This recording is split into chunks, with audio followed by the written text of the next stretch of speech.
Hey guys, welcome back to Canadapedia. It's been 7 to 8 months in Canada. Yeah, Canada is good, not bad. So ఫస్ట్లో వచ్చినప్పుడు చాలా struggle అయినాం.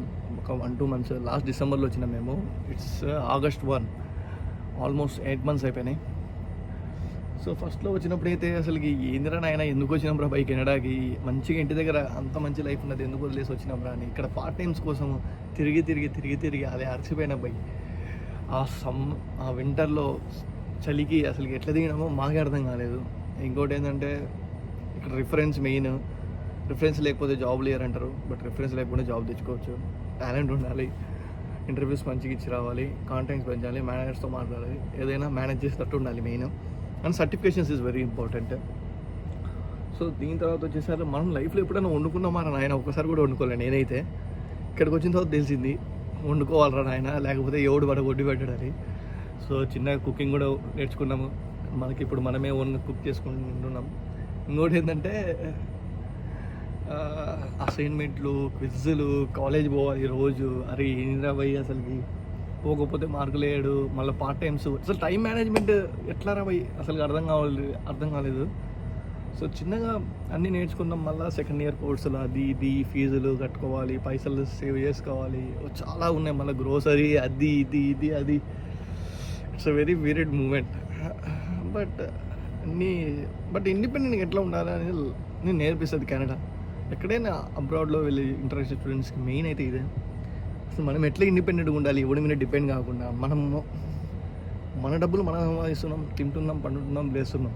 So మన self మనమే చూసుకుంటున్నాం. So మనం ఇండిపెండెంట్గా ఎట్లా ఉండాలో అనేది లైఫ్లో కెనడా నేర్పించేసింది. ఇప్పుడు కెనడా సిచ్యువేషన్ బాగాలేదని అందరూ అంటున్నారు. బాగాలేదు, అందరికీ తెలుసు అది. బట్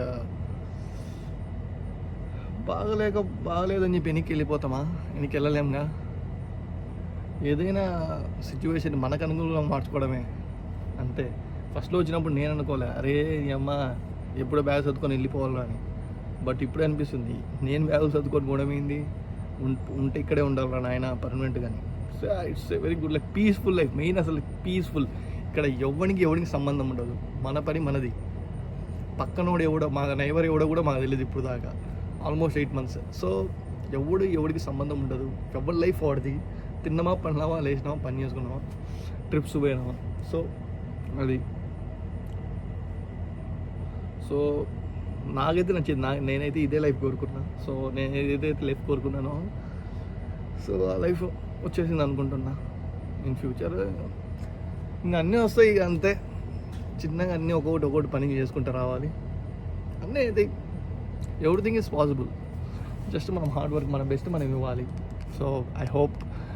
ఇంకా నేను చాలా వీడియోస్ తీసిన, ప్యాకింగ్ వీడియోస్, అదే లగేజ్ ప్యాక్ చేసుకునేటప్పుడు ఆ వీసా అప్రూవల్ది, వీసా ఎస్ఓపి అండ్ వీసాకి నేను పాస్పోర్ట్ డ్రాప్ చేసిన వీడియోస్, ఇంకా చాలా వీడియోస్ ఉన్నాయి. నేనేం పెట్టలేదు. ఇంకా నా స్టోరీ చాలా ఇంత పెద్ద చిట్టి ఉంది, అంతా ఏం చెప్పలేను ఇప్పుడు నేను. అదంతా so worst and best experience. నేను అవన్నీ ఏం పెట్టలేదు యూట్యూబ్ వీడియోస్లో. పెడదాం అనుకున్నా, చాలా ప్లాన్ చేసిన, పెద్ద యూట్యూబర్ అయిపోదాం అనుకున్నాం కానీ.